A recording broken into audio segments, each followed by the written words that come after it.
Super excited to be on location, Pittston, PA. We're here at Morgan's Butcher Shop. This is a hidden gem. I love places like this. It reminds me of my grandma and grandfather. It's part of the community. These are little hidden gems where people used to walk within a few miles. They were center of the community, and this is a staple in this section of town. Love the vibe. Look at his mums. You can tell this guy's a gardener. So what do we got here? Oh, I love it. As soon as you walk in, you get that feeling. It takes you right back. Produce, everything you need. Butcher. How's it going today? Doing well. Hey, I'm one of the garden Goombas. I'm Frank's partner. Did he come here yet? Is he here yet? Colella? Yeah. No. Is he supposed to be here? Oh, man, yeah, I'm going to have to give him a call.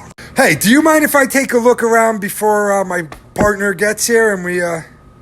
Thank you. I appreciate that, John. Cuz, is this dried dill? Yeah, dried dill. That's what we use on our porchettis. Oh, man, this takes me right back to my grandfather, shopping with him. And I noticed you got the dog bones here as well. Yeah. But my eye really caught this, Johnny. This looks like green tomatoes. My grandmother on my mother's side used to make these all the time. My Aunt Katie made these too. This is our fall appetizer. We only make it once a year. Once a year, this is found at Morgan's Butcher Shop here in Pittston, PA. Well, you know what? Would you mind showing me your process? I know you said you had a batch going in the back. Of course not. Yeah, I have a batch that I just started yesterday. I noticed you have these green tomatoes, and your cousin Frank got these last week when we were at that beautiful farmer's market. So now, how do you process these? What's your first step? First step, of course, to wash them. Yeah. These I've got washed and ready to slice. We're going to take these out to the deli slicer, slice them nice and thin. These I did last night. So are these just sitting in their own juice, or what are they actually in right now? What's this brine? These were salted yesterday, salt only. That's only salt? Correct. So that's all the juice that the salt pulled out of the tomato. That's what's happening. Wow. Could everybody see that? I mean, that is like a pool of water in there. And what is the focus for salting them right now? Why are you pulling all the water out like that? Just that, draws the water out. Tomorrow, vinegar bath.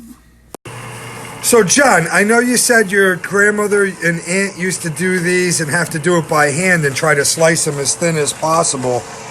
You got the luxury of the slicer here, correct? Well, we're full service deli, so yeah, we use the slicer, makes it a lot easier. Mingya, those hands are beautiful. Whose hands are those? Whose hands are... What belt is that? Who do you got working in this shop? Oh my God! When did you pop in here, Doc? These are my aunt's tomatoes. I told you about the recipe. You're related? You guys are related? Same aunt. Same aunt. We're cousins, cuz. Look at those schnozzes. I should have known. I should have known with those Italian beaks. John's off getting us a fresh batch so we could sample. So, Doc, now, obviously, this is just salt in here. I thought this was already vinegar. No. What do you have to come back and do tomorrow to these with your cousin? So What's the next phase? After all the water's pulled out of these tomatoes, you're going to hand squeeze them. You want to get all the moisture out of here. That's what the salt does, okay? Wow, so you're actually going to hand squeeze all of these tomatoes? Every single one to keep all the flavor in, okay? Wow. After that happens, tomorrow night, cover them all in vinegar. So these will actually take a vinegar bath tomorrow. Correct.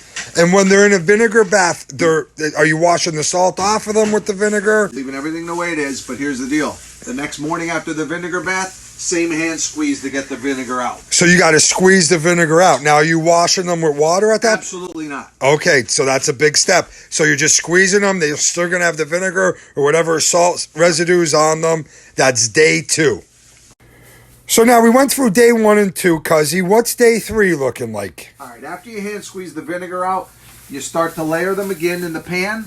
Then there's some minced garlic, some crushed red pepper, salt, pepper, couple secret ingredients. Oh, so do you guys actually layer them like a lasagna? Layer like a big lasagna pan. So there'll be like a layer of tomatoes, layer of garlic. All kinds of stuff. Okay, perfect. Then You cover them in oil. You let them sleep again. So that's day 3. Correct. And now, is this in a refrigerator? Nope, just sit on the counter with a towel over the top. So these have not been refrigerated at all. Absolutely not. I think that's a key point. So, Doc, now we're hitting day 4, right, Johnny, baby? Here we're at. We got the finished product. A key thing I want to point out is this is a jar. You don't need to can this, right? This is jarring season, Correct. not canning because of this process. So this tomato is already cured before it ever hits this, which creates something that will not be need to go in a water bath or be canned. How long could this stay preserved? Once these are done, we keep them in the fridge. You can literally keep them for a year. Wow. See? John, thank you for having us today. Obviously, this is your meats. We're going to try these with a little Lonza. We're going to have a little bit of this tomato and a little aged provolone. Little hand slice. Doc, this has been a pleasure. We're going to actually have to come back here to see the finished product, but thank you for having us today. Mingya, dig in. Bon appetit. I made a little triple decker here, and Doc made a little one with a spoon because he's a girly guy, his fork. So let's try these, baby. You know, we're always out there looking for gardens. Now that we're coming inside, we're looking for places that use gardens. I love it.